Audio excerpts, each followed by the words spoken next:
Un caso que está siendo investigado en Tecámac. A ver, 2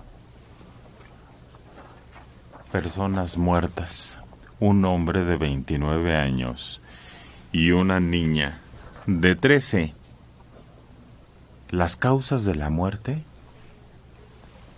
las saben. Lo que los mató, lo que terminó con su vida. Pero el por qué queda en duda. A ver, Marcos, platícanos cómo estuvo este caso. Y tendrán que ser peritos los que intenten esclarecer realmente fue lo que ocurrió en este domicilio anoche poco después de las 11. Se trata de la unidad Los Héroes Tecámac, sección Jardines, sobre la calle Jardines de la Infancia, en el municipio de Tecámac, Estado de México.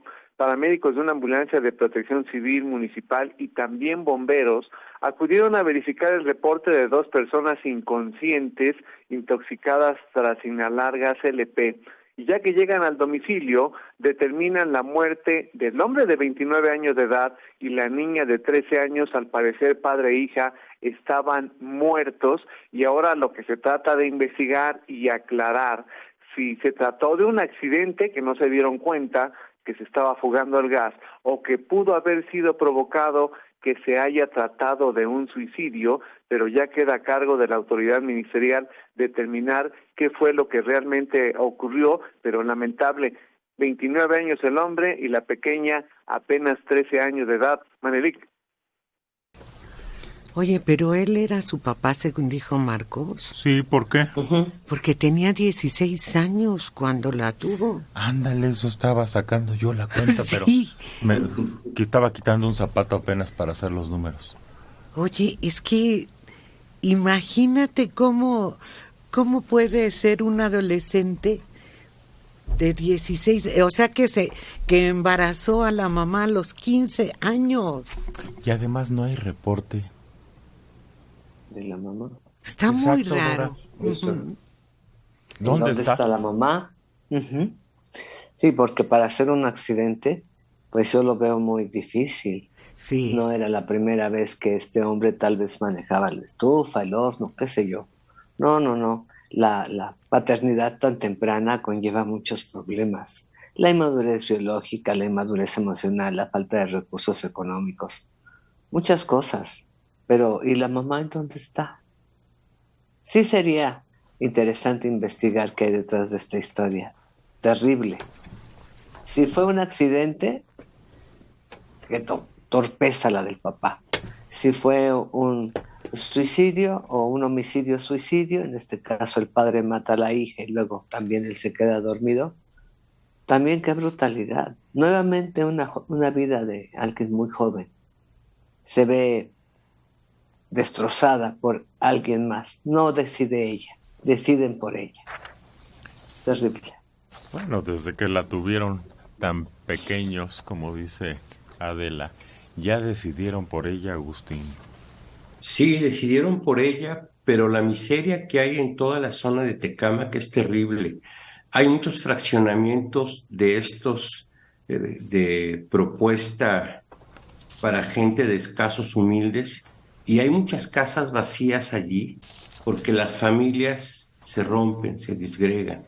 Me consta porque tuve ahí muy cercano posibilidad de donar libros y ofrecer ayuda literaria, y no era tan sencillo porque las familias, ese núcleo que une y le da sentido a la sociedad, está rota y está destrozada. Y sí son muchos los jóvenes, parejas jóvenes, que tienen familia y evidentemente no pueden mantener ese núcleo unido y se separan. Yo no creo que haya sido, ojalá, un suicidio de un padre desesperado con una niña. No se vale cortarle la vida a una inocente. Aunque la muerte siempre llega puntual, aquí es un asesino, pero no creo que sea así, ya que no lo informa la nota con precisión. Pues sí, pero tampoco estoy de acuerdo con lo que dices, no es cierto. Yo me quisiera vivir a Tecámac. Aunque es malo ponerse a uno como ejemplo, pero por eso lo aseguro. Es un buen lugar para vivir, era un buen lugar para vivir y estaba cerca de la Ciudad de México. y tenía un amigo que todos los días iba y venía, y por eso se llamaba el Tecámac. Había terrenos, pues sí, y las casas, claro, hay unidades habitacionales como esta muy grandes, pero tienen otro nivel de vida. Pero hay mucho desalojo en esas unidades y hay mucha gente que las ocupa. Conozco varias ahí porque me tocó cercanamente, sí, como todo. Hay una diferencia entre casas verdaderamente hermosas, es un lugar cercano a la Ciudad de México. Entrar de Tecámac a la Ciudad de México por Indios Verdes se convierte en un embudo. Pero esa situación familiar No, pero eso apenas es de otra miseria cosa. es terrible. Sí, no hablo en general de lo que me ocurrió cuando intenté hacer eso, y sí entiendo lo que dices, Manelik, pero era desesperante ver las familias destrozadas. Fíjate que efectivamente en Tecámac, tanto el Fobiste como el Infonavit entregaron casas a muchos trabajadores. Esos trabajadores se fueron muy entusiasmados, su casa propia, aunque son pequeñas, son casas muy pequeñas, pero bueno, ya era su casa. Y al poco tiempo decidieron regresar a rentar a la Ciudad de México, porque el traslado, yo tenía compañeros en la pedagógica que les asignaron su casa allá.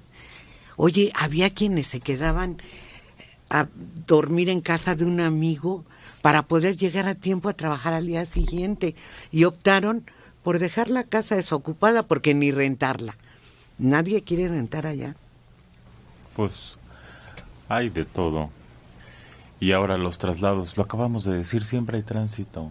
Sí, es horrible. En todos lados, Dora. Sí, pero yo creo que el hecho de que los habitantes de Tecámac en un momento regresen a rentar a la Ciudad de México, a pesar de tener el patrimonio de una casa, no es solamente la desintegración familiar o la distancia. Puede ser también la delincuencia del rumbo, la inseguridad que presenta, la falta de servicios de urbanización. La casa está bonita, la entregan, pero resulta que no hay agua o se acaba el agua. Resulta que la instalación de la luz no es completa, resulta bla, bla, bla. No hay tiendas cercanas, son muchas cosas, y el hacer unidades habitacionales sin contemplar distancia, horarios, servicios, no solo de urbanización, sino de consumo, centros comerciales, todo esto, pues representa un serio obstáculo para muchas familias que, como tú dices, Ade, van felices. Ya, me quito. La renta, sé que no va a ser renta, va a ser una inversión, un patrimonio, y en el día a día, la desilusión, la frustración, la neurosis de que no llego al trabajo, de que la escuela queda lejos, de que solo tenemos un transporte, todo contribuye.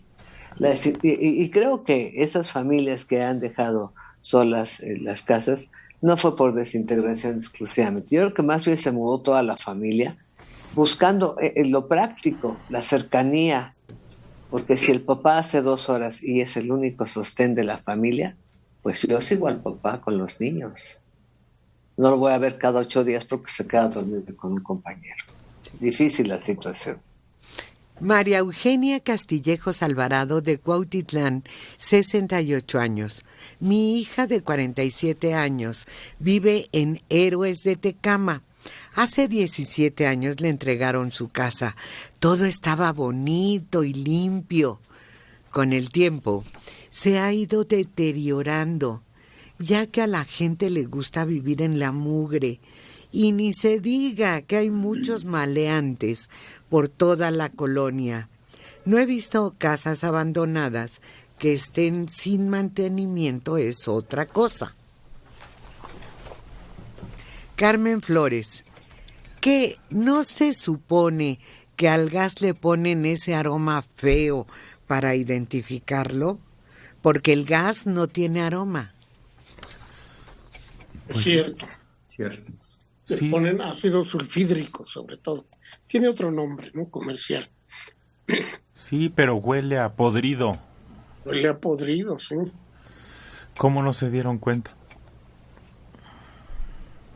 Si estaban dormidos, no se dan cuenta. No me dan cuenta. Pues, pero necesitas caer muy profundo. ¿Quién sabe? Adriana García Cervantes, así falleció un amigo en su depa. no se dio cuenta que se salía el gas y falleció hace un mes. Fue un shock terrible. Hablé con él 2 horas antes. Qué triste. El hijo de Hugo Sánchez también, en su departamento, así falleció el mayor. Sí. ¿Sí? ¿No fue en un ¿Sí? bar? No, fue en su departamento. ¿Y fue un accidente? Sí. Adriana Rocino, nada, fue accidente. Los accidentes pasan. Una compañera de mi trabajo sufrió la pérdida de su hija y su nieto por fuga de gas. Pues sí, también no quita la posibilidad de un accidente. Adriana García Cervantes, el grave error de los traslados es que no delimitaron Ciudad de México y Estado de México, que siguen sin crear empleos y vienen a la ciudad. Yo contrato personal y llegan candidatos de Ecatepec para trabajar en San Ángel. Pues están buscando una oportunidad. ¿Qué tiene eso de particular? ¿Qué tiene de particular? Pues es la regla, ¿no? Ni modo que los de San Ángel vayan a trabajar en San Ángel. Muy difícil. Pues sí, imagínate. Y por eso hasta les llaman ciudades dormitorio, ¿no? Ciudades satélites. De hecho, en el Tultitlán. Estado de México así se creó la ciudad satélite, porque era una ciudad que servía para traer a gente, trabajadores principalmente, a la Ciudad de México. Pero la idea principal era que fueran autosuficientes en el sentido de crear empleos, crear todo lo necesario en infraestructura para que pudiera funcionar independientemente de la Ciudad de México. Al principio funcionó, pero después, con la sobrepoblación del Estado de México, se hizo imposible. No, pero sí no cabe. No es lo mismo las ciudades dormitorio de Chalco, de Ecatepec, que ciudad satélite. Ciudad satélite se supone que era para las familias que buscaban una mejor vida. Y eran familias acomodadas. Exacto. No eran obreros, pues, no eran proletarios. Exacto, y había vialidad y sobre todo decían, allá hay escuelas, centros comerciales, prácticamente, ¿no? Y sí, la verdad. El primer centro comercial se formó allá en Ciudad Satélite, que fue todo un suceso. Y esa era la idea principal en su momento. Por pero eso, devino, a ver, espérame, ciudades. es que ya me estás hablando. Hablamos de ciudades dormitorio, de esas que son abandonadas, que son palomares, hasta les dicen en broma, porque son pequeñas viviendas en donde la gente sale muy temprano y regresa hasta altas horas de la noche, si regresa. Nada más a dormir. Como Durante Tecama. todo el día están perfectamente vacías las calles. Tultitlán, Tultepec son así. Exacto. Sí. Ujú. Exacto. Y son de otro nivel social para empezar, Dora. De otro nivel socioeconómico, cultural, pero esto no impide que en un momento ellos busquen la oportunidad del trabajo. Ciudad Satélite, como mencionan, sí, en su momento fue una zona residencial de alto nivel, pero poco a poco fue invadida y prácticamente se integró a la Ciudad de México. Hoy es una de las... ¿Sí? ¿Se la comió? Sí. Y fue toda una revelación, las torres que anunciaban ese gran fraccionamiento, ese estilo de vida. Recuerdo algunos comerciales en televisión de aquella época, muy atractivos, muy costosos. Y hoy no es más que una zona más congestionada que está cerca de la Ciudad de México y que periférico prácticamente invadió todas estos fraccionamientos. Sin embargo, no es ajeno a la miseria y a la pobreza que los rodea. Y coincido contigo, sí, son ciudades dormitorio. Exclusivamente a eso llegan los padres de familia. Y se van de madrugada a la Ciudad de México y regresan en la oscuridad de la noche. No se puede trabajar siempre en el lugar donde se reside. Sería absurdo, sería ilógico. pero la necesidad, ellos pueden moverse de Satélite a Xochimilco si tienen un trabajo que les da esa oportunidad de llevar algo a casa, no importa. Hay gente que viene de Toluca, sobre todo mucha a Santa Fe. Ni modo que la gente de Santa Fe se ponga a trabajar ahí, como dice Mario. En el centro comercial. Sí, vienen de Puebla. Me consta gente a trabajar. Cuernavaca. Mucha de Cuernavaca. Por eso hay dos cosas que yo no entiendo. En lugar de un tren Maya, un tren Querétaro, un tren a Pachuca, un tren a Puebla, a Cuernavaca, a los lugares, pues, a las ciudades que están a nuestro alrededor, hubiera sido más sensacional. Útil, nada más.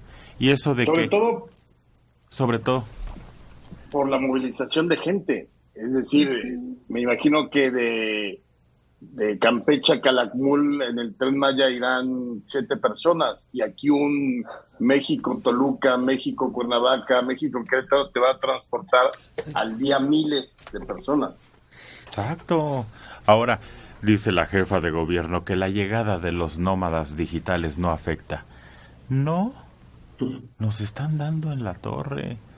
Pasas por algunas colonias donde se habla puro inglés y eso encarece los precios y te saca de tu colonia donde vivías, porque llega un momento en que no puedes pagar la comida, la fruta, y te tienes que ir hacia otro lado. La muestra más clara de lo que puede ser un buen transporte es el suburbano, el tren suburbano, que permite que personas que viven en Cuautitlán se puedan trasladar fácilmente a la Ciudad de México a trabajar. Y me decía una persona que vive allá por Cuautitlán, que diario lo toma para venir a la ciudad. Dice que hace menos tiempo de Cuautitlán a Buenavista que de Buenavista a CEU. Sí.